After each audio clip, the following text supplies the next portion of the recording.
Quando a gente fala de emprego, tem duas formas para a gente olhar para esse fenômeno, vai. Um deles é um olhar que eu vou chamar de macroeconômico, é um olhar que leva em conta os grandes números. É um olhar importante, porque o Brasil precisa gerar emprego, e quanto mais emprego a gente gera, menos miséria, né? Quanto mais emprego, mais economia vibrante. Quanto mais emprego, mais PIB. Quanto mais emprego, mais renda. E por esse olhar, o emprego sobe, o emprego cai. Em 2014, a gente chegou a ter uma taxa de emprego, de desemprego, né, inferior a 5%, bacana. Depois veio a pandemia, amargamos a segunda maior taxa de desemprego do G20, só perdia para a África do Sul. Os últimos dados são interessantes, são animadores. Na semana passada saiu queda de desemprego em 22 das 27 unidades da federação. Nas 5 que não houve queda, ficou estável, portanto não subiu. Não baixou, mas não subiu. É um negócio muito interessante.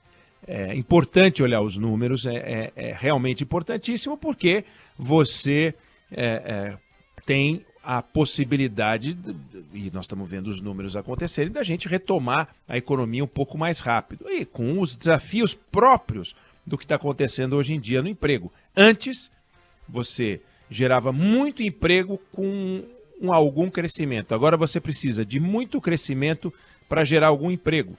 Por causa da tecnologia, principalmente.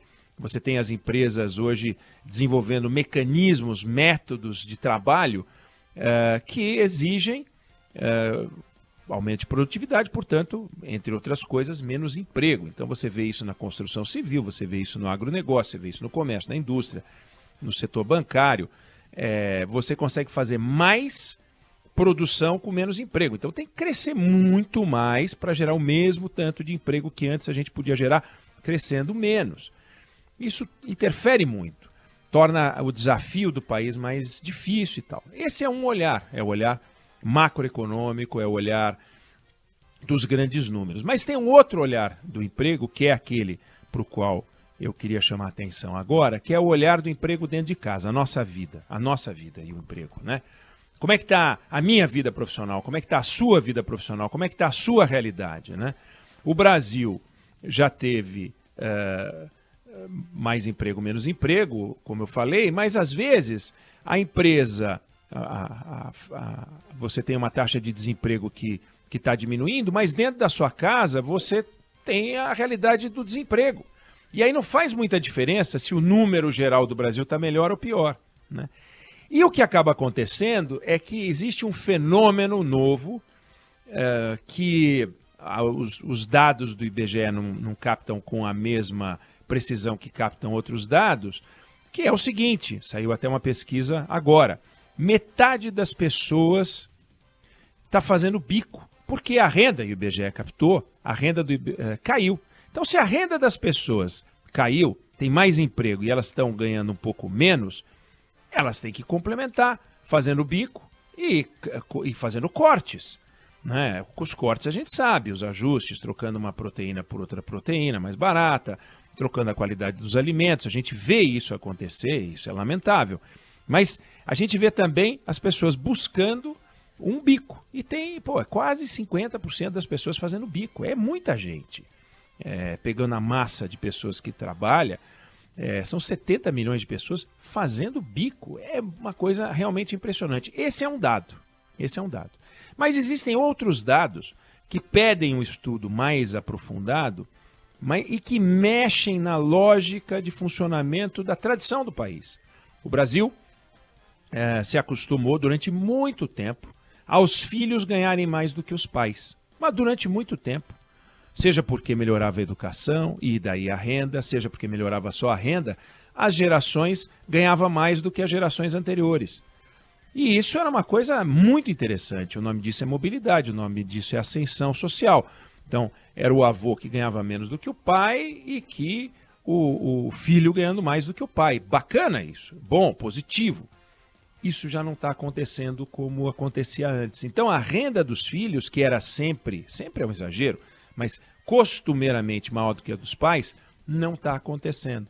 Então, os filhos, já que eles não estão ganhando mais do que os pais ganhavam, a casa mudou. Então, esse item emprego a que eu me referi interfere dentro de casa. O que acontece com isso?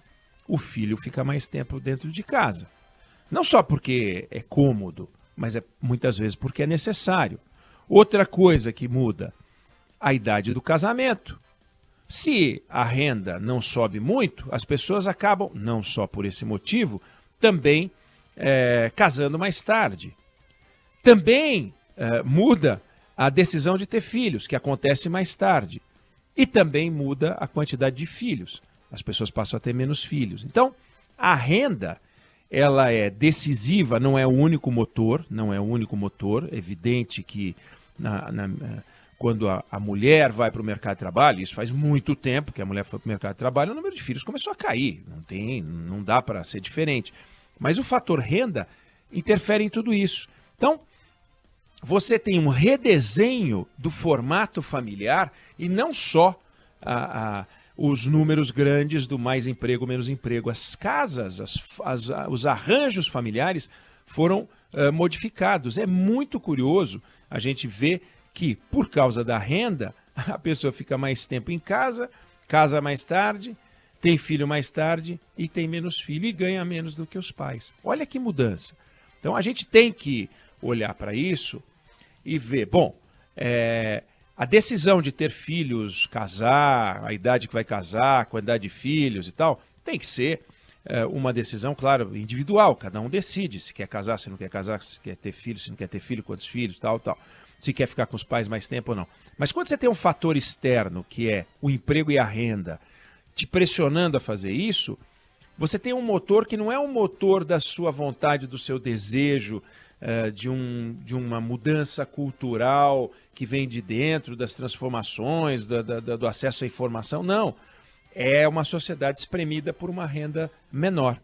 Então a gente tem que tirar esse fator externo para que as pessoas possam ter as condições de escolher melhor e escolher quando, como, mas sem este desconforto. E para isso é mais emprego.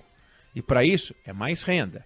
E para ter mais emprego e mais renda, posto que não é governo que gera emprego, não é governo que gera renda, a gente precisa voltar àquelas questões de sempre, que é crescimento econômico, em primeiro lugar.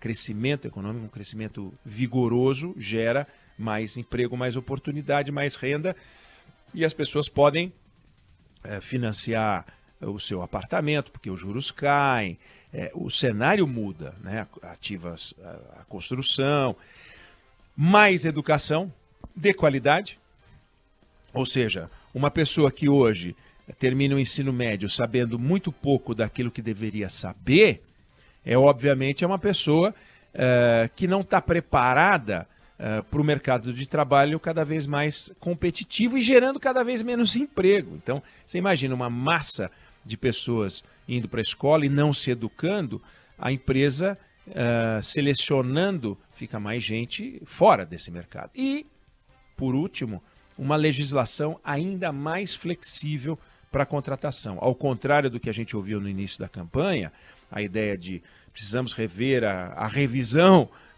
trabalhista, nós temos que intensificar a discussão trabalhista, porque aquilo que dificulta a demissão também dificulta a contratação. Hoje, um empresário montando uma empresa em alguns países do mundo, ele contrata rápido, quando a economia começa a crescer, e no Brasil contrata mais devagar, porque sabe que se contratar vai ter problema depois para desligar, se for o caso. Aí alguém vai dizer, puxa vida, mas a mão de obra pode ser assim, o fiel dessa balança, quando a economia vai mal, demite, quando a economia vai bem, contrata. Bom, pensa pelo lado bom. Uma economia que vai bem, contrata mais rápido, e no Brasil contrata mais devagar. Então, olha que interessante. Tem os números macros que a gente fica discutindo, 10% de desemprego, 9% de desemprego, 11% de desemprego, tal. Importante, está caindo agora, legal, mas olha quanta mudança tem dentro da nossa casa em função disso. Quantas decisões, e quem está agora nos ouvindo sabe, conhece uma história, se não é dentro da própria casa, é na casa do vizinho, na casa do parente, como isso muda. Interfere em tudo, casamento, filhos e a composição familiar. É algo muito importante, muito interessante e que tem que ser debatido com profundidade nessa campanha eleitoral.